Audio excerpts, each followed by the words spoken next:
Connaissez-vous l'événement qui inspira George R.R. Martin pour Game of Thrones? Non?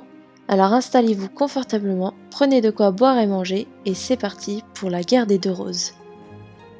La guerre des Deux Roses est une guerre civile débutant en 1455. Ce conflit aura duré 30 ans, donc de 1455 à 1485, et aura opposé deux branches de la famille royale, les Lancaster et les York. Si vous avez suivi la série ou même lu les livres sur la saga Game of Thrones, les noms représentent les familles Lannister et Stark. Mais l'événement en lui-même représente beaucoup plus la danse des dragons qui oppose Rhaenyra Targaryen à son demi-frère Aegon II. Revenons sur notre guerre des Deux Roses. Pourquoi ce nom? Eh bien, les deux familles portent une rose en emblème, une rose rouge pour les Lancaster et une rose blanche pour les York. Tout commence lorsque le roi Édouard III de la lignée des Plantagenets décède. C'est le début d'une guerre de succession entre les deux familles issues de cette lignée.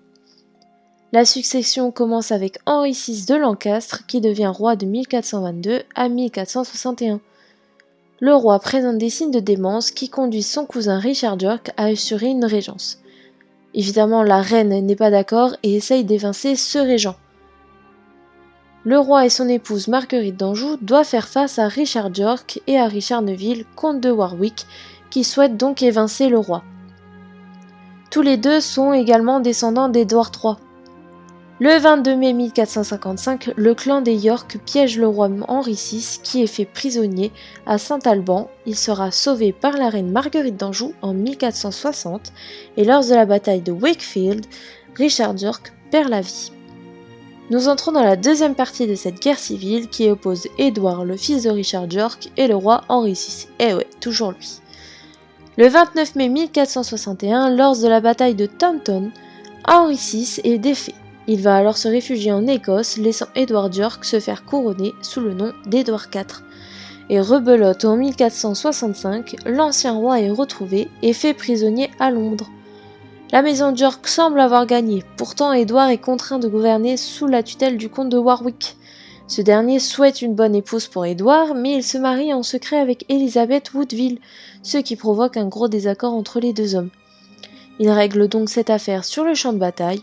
Warwick est défait et il s'enfuit vers la France où se trouve l'ancienne reine Marguerite d'Anjou avec qui il se réconcilie et envisage avec de faire tomber Édouard IV.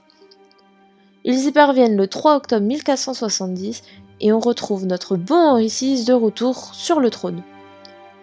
Mais son règne durera à peine quelques mois puisqu'en avril 1471, Édouard est de retour avec une arrivée fracassante à Londres en tuant le comte de Warwick ainsi que l'unique fils d'Henri VI. Ce dernier d'ailleurs perdra la vie en prison peu de temps après. La maison Lancaster est presque réduite à néant, mais Édouard IV doit faire face à son frère George qui prévoit de lui voler le trône. Par ailleurs, les deux frères d'Édouard IV sont mariés aux filles du comte de Warwick, et leur enfant relance donc la lignée des Plantagenets. Georges Plantagenet, duc de Clarence, va donc mourir le 18 février 1478 suite à un complot qui visait son frère. Il sera donc exécuté et selon de nombreux récits, il aurait été exécuté par noyade dans une barrique de Malvoisie, en clair une barrique de vin. Édouard IV va mourir également prématurément à 41 ans des suites sûrement d'une maladie. Ce sera son jeune fils couronné Édouard V qui montera sur le trône sous la tutelle de son oncle Richard, mais ce dernier va bouleverser la succession. Et oui, encore une fois, sinon c'est vraiment pas drôle, il va donc renverser son neveu et le faire enfermer en prison. Il va également enfermer le frère d'Édouard V et va les faire assassiner pour être sûr d'accéder au trône et qu'aucune rébellion du côté d'Elizabeth Woodville puisse être faite. Mais Richard, couronné Richard III, a quand même un opposant, Henri Tudor, et c'est durant la bataille de Bosworth que tout va se jouer pour les deux prétendants. Richard III est abattu durant la bataille permettant à Henri Tudor d'accéder au trône. Il devient alors Henri VII et est le premier roi de la dynastie Tudor, et il va unifier les deux familles par son mariage avec Elizabeth York, la fille d'Édouard III et d'Elizabeth Woodville.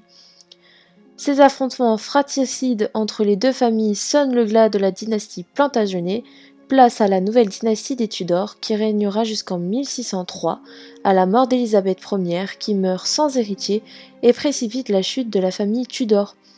Ce sera le roi d'Écosse James Stuart qui deviendra roi d'Angleterre et préfigure l'avènement de la dynastie Stuart à la tête du royaume. D'un point de vue plus général, la fin de la guerre des Deux Roses marque aussi la fin du Moyen Âge en Angleterre et les prémices de la Renaissance. Né en Italie à la fin du XIVe siècle, ce mouvement va s'étendre au reste de l'Europe, mais sera relativement lent à s'installer en Angleterre, où les idées de la Renaissance ne seront réellement reprises et parachevées que bien des années plus tard, sous le règne d'Élisabeth Ier. Et ironie du sort, la rose, autrefois symbole de guerre et de violence lors de la guerre des Deux Roses, sera finalement reprise positivement pour devenir le symbole de l'Angleterre.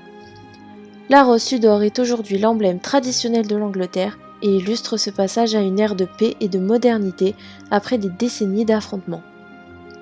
Si vous souhaitez en connaître un peu plus sur cet événement, je vous invite à regarder les séries The White Queen et The White Princess.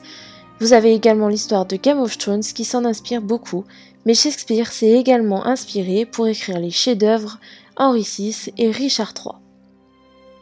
Cet épisode est maintenant terminé, j'espère qu'il vous aura plu. Merci de m'avoir écouté, on se retrouve mercredi prochain pour un nouvel épisode où tu peux me retrouver sur Instagram @love.history pour suivre l'actualité et être au courant des prochaines sorties ou même découvrir les surprises que je vous prépare. À bientôt les amis!